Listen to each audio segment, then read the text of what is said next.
हमारे ज़माने में साइकिल 3 चरणों में सीखी जाती थी। पहला चरण केची, दूसरा चरण डंडा व तीसरा चरण था गद्दी। तब साइकिल चलाना इतना आसान नहीं था, क्योंकि तब घर में साइकिल बस एक होती थी जिसे पापा ही चलाया करते थे। तब साइकिल की ऊंचाई 24 इंच हुआ करती थी, जो खड़े होने पर हमारे कंधे के बराबर आती थी। ऐसी साइकिल से गद्दी चलाना मुनासिब नहीं होता था।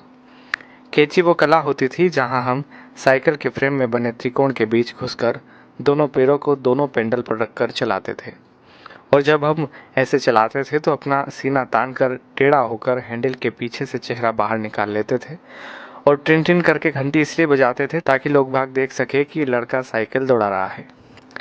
आज की पीढ़ी इस एडवेंचर से महरूम है। उन्हें नहीं पता कि 8-10 साल की उम्र में 24 इंच की साइकिल चलाना जहाज उड़ाने जैसा होता था। हमने ना जाने कितनी दफ़ा अपने घुटने और मुंह तोड़वाए थे। और गजब की बात तो यह है कि तब दर्द भी नहीं होता था। गिरने के बाद चारों तरफ देखकर चुपचाप खड़े हो जाते थे, अपना निक्कर पोंछते हुए। अब तकनीकी ने बहुत तरक्की कर ली है। 5 साल के होते ही बच्चे साइकिल चलाने लगते हैं, वो भी बिना गिरे।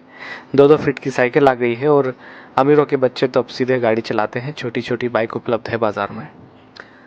मगर आज के बच्चे कभी नहीं समझ पाएंगे कि उस छोटी सी उम्र में बड़ी साइकिल पर संतुलन बनाना जीवन की पहली सीख होती थी, जिम्मेदारियों की पहली कड़ी होती थी, जहां आपको यह जिम्मेदारी दे दी जाती थी कि अब आप गेहूं पिसाने लायक हो गए हैं।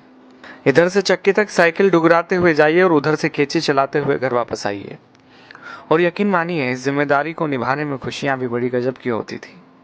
और यह भी सच है कि हमारे बाद केची प्रथा विलुप्त हो गई है। हम लोग ही दुनिया की आखिरी पीढ़ी है जिसने साइकिल चलाना 3 चरणों में सीखा था। हम वो आखिरी पीढ़ी है जिन्होंने कई बार मिट्टी के घरों में बैठकर परियों और राजाओं की कहानी सुनी, जमीन पर बैठकर खाना खाया, प्लेट में चाय पी है। हम वो आखिरी लोग हैं जिन्होंने बचपन में मोहल्ले में मैदानों में अपने दोस्तों के साथ परंपरागत खेल, गिल्ली डंडा, लुका छुपी, खो खो, कबड्डी, कंचे जैसे खेल खेले हैं। हम वो आखिरी पीढ़ी के लोग हैं जिन्होंने कम या बल्ब की पीली रोशनी में होमवर्क किया है और नोवेल पढ़े हैं। हम उसी पीढ़ी के लोग हैं जिन्होंने अपनों के लिए अपने जज्बात खतों में आदान प्रदान किए हैं। हम वो आखिरी पीढ़ी के लोग हैं जिन्होंने कूलर, एसी व हीटर के बिना ही बचपन गुजारा है।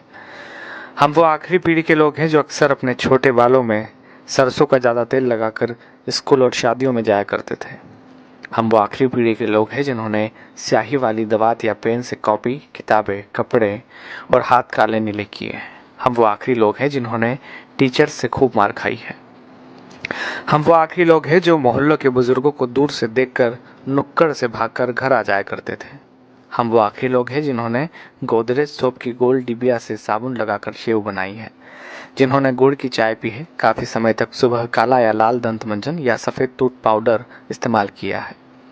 हम निश्चित ही वो आखिरी लोग हैं जिन्होंने चांदनी रातों में रेडियो पर बीबीसी की खबरें, विविध भारती, ऑल इंडिया रेडियो और बिनाका गीत माला जैसे प्रोग्राम सुने हैं। हम ही वो आखिरी लोग हैं जब हम सब शाम होते ही छत पर पानी का छिड़काव किया करते थे। उसके बाद दरी चादरें बिछाकर सोते थे। एक स्टैंड वाला पंखा सबको हवा के लिए हुआ करता था। सुबह सूरज निकलने के बाद भी ढीठ बने सोते रहते थे। वो सब दौर बीत गया। दरी चादरें अब नहीं बिछा करती है। डब्बों जैसे कमरों में कूलर, एसी के सामने रात होती है, दिन गुजरते हैं। हम वो आखिरी पीढ़ी के लोग हैं जिन्होंने वो खूबसूरत रिश्तों और उनकी मिठास बांटने वाले लोग देखे हैं जो लगातार कम होते चले गए। अब तो लोग जितना पढ़ लिख रहे हैं उतना ही खुदगर्जी, अनिश्चितता, अकेलेपन व निराशा में खोते जा रहे हैं।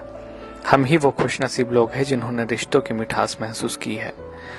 हम एकमात्र वह पीढ़ी है जिसने अपने माँ बाप की बात हमेशा मानी है और बच्चों की भी मान रहे हैं। ये पोस्ट मेरे मित्र विभव त्रिवेदी ने मुझे भेजी। अच्छा लगा पढ़ के। मुझे लगा कि शायद इस पोस्ट को मैं अपनी आवाज में पिरो दूं। आई होप आपको पसंद आएगा। मैं कमलेश गढ़िया, मंसूर।